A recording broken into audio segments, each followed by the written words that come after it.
film is the controversial The Last Temptation of Christ. And I almost want to say to everybody, you've heard the protest, now see the movie.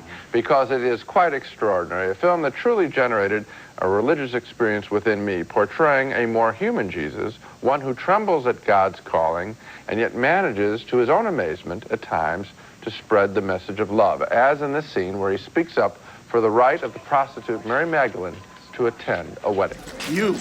You don't belong at a wedding. We're here to celebrate purity. I'm sorry, but these people are my guests. Please. Let me explain something to you. What do you think heaven's like? It's like a wedding. God's the bridegroom, and man's spirit's the bride. The wedding takes place in heaven, and everyone's invited. God's world is big enough for everybody. Nazarene, that's against the law. Then the law is against my heart. That's Willem Dafoe, the good sergeant from Platoon, quite effective as Jesus, a difficult role to play, to say the least. Here he is, railing against the money changers, soiling the spirit of the temple.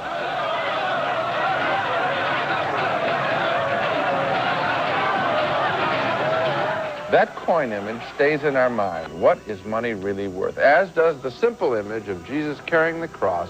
This Jesus is more than a standard misunderstood God we see in most biblical films. This Jesus knows that it is harder to be a good man than to be God.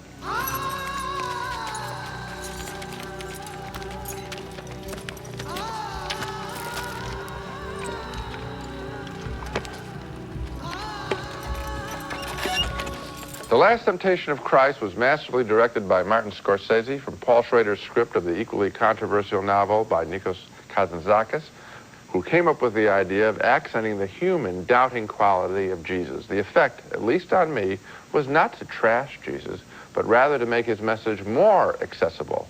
For if he has doubts and fears, we can be more comfortable with our own. It's a very simple construction, and it works beautifully. If he can resist some temptation after really struggling with it, maybe we can too, rather than the thunderbolt kind of Lord that is presented in most biblical films. The Last Temptation of Christ thus becomes a magnificent story of challenge and of hope. You know, Gene, you said you had a religious experience when you saw this film, and I did too. This movie made me think more deeply and more seriously, and for a longer time, I'm still thinking about it, about the mystery of the fact that Jesus was both God and man, at least within the Christian teaching, that's what he was, than any other film I've ever seen, or at any other time in my life. Did I really confront that he was God and he was man. He had all of the weaknesses of man, as well as all of the strength of God. And this movie is a devout movie that does Jesus the compliment of taking him more seriously than any other movie ever made. So that it's an ironic, I think, contradiction that people who worship Jesus and who haven't seen the film are attacking this film, which is actually more of a religious experience than any other movie that they could think of about Jesus. The controversy is quite silly. I mean, people can have their objections based on what they've seen, of course, but if they haven't seen it, I mean, it's just so silly.